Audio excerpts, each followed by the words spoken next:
பிரியமானவர்களே, இயேசுவின் நாமத்தில் உங்களுக்கு என் அன்பின் வாழ்த்துக்கள். நல்லா சுகமாக இருக்கிறீங்களா? சந்தோஷமாக இருக்கிறீங்களா? நல்லா இருக்குன்னா என்ன பண்ணணும்னு தெரியுமா? நம்ம நினச்சா மட்டும் போதாது, விரும்பினா மட்டும் போதாது, நம்ம ஒன்று செய்யணுமா?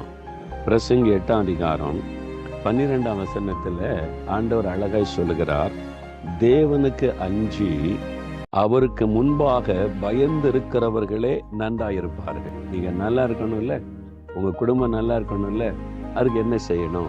சும்மா நல்லா இருக்கணும் வேண்டுக்கிட்டேன் அப்படின்னு சொன்னால் மட்டும் போகாது.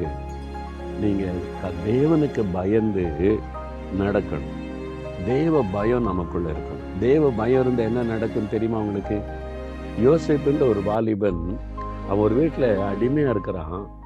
அவனுடைய எஜமாட்டி, இன்னொருத்தனுடைய மனைவி என்னோட பாவம் செய்யவா அப்படின்னு அவன் அழைக்கிறான். அவன் அதிகாரத்தில் இருக்கிறவா, இவன் அடிமையா இருக்கிறவன். இவன் ஒரு வாலிபன். அவன் சொல்றான், என் தேவனுக்கு முன்பாக இந்த பாவத்தை நான் செய்ய மாட்டேன். நீ இன்னொருடைய மனைவி, எஜமா என்னை நம்பி வச்சிருக்கிறாரு, நான் துரோகம் பண்ண மாட்டேன். என் தேவன் என்னை கவனித்து கொண்டிருக்கிறார். அதுதான் உண்மையான தெய்வ பயம் என்பது. அப்போ தேவனுக்கு பயந்து நடக்கிறவங்க தான் நன்றா இருப்பாங்களாம். யோசேப்போடி பயந்து நடந்ததுனால பாவத்துக்கு விலகி ஓடினான். பாவத்துக்கு விலகி ஓடினதுனால தேசத்துக்கே பிரதம மந்திரியா கர்த்தர் உயர்த்தி நன்கு ஆசீர்வதிச்சுட்டார்.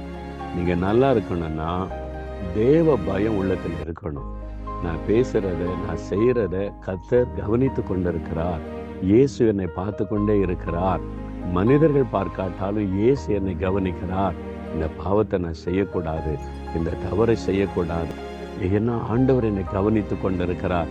அதான் உண்மையான தெய்வ பயம்.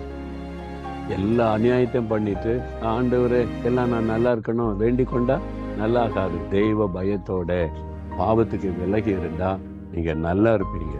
அதுக்கு ஒப்பு கொடுப்போமா? ஆண்டவரே, நான் எப்பவும் உண்மை குறித்த பயத்தோட நடந்து கொள்ளணும், பரிசுத்தமா நடந்து கொள்ளணும், எனக்கு கிருபை தாங்கன்னு கேட்போமா? அப்ப நீங்க நல்லா இருப்பீங்க. தகப்பனே, இதை கேட்கிற இந்த பிள்ளைங்க நல்லா இருக்கணும்ப்பா. அவங்களுடைய குடும்பம், அவங்களுடைய வாழ்க்கை நல்லா இருக்கணும், ஆசீர்வாதமா இருக்கணும். அதற்கு உங்களுக்கு பயந்து நடக்கிற சுபாவத்தை கொடுங்க. எதை செய்தாலும் கர்த்தருக்கு பயப்படுகிற பயத்தோட உமக்கு முன்பாக பரிசுத்தமா நீதி நேர்மையாய் நடந்து கொள்ளுகிற நல்ல இருதயத்தை கொடுங்கப்பா. நீங்க அப்படி ஆசீர்வதிக்கிறதற்காக நன்றி.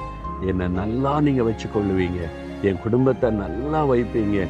நான் உமக்கு பயந்து நடக்கிறேன், எனக்கு ஒரு குறையும் இல்லை. இயேசுவின் நாமத்தில் ஜெபிக்கிறேன் பிதாவே. ஆமென், ஆமென்.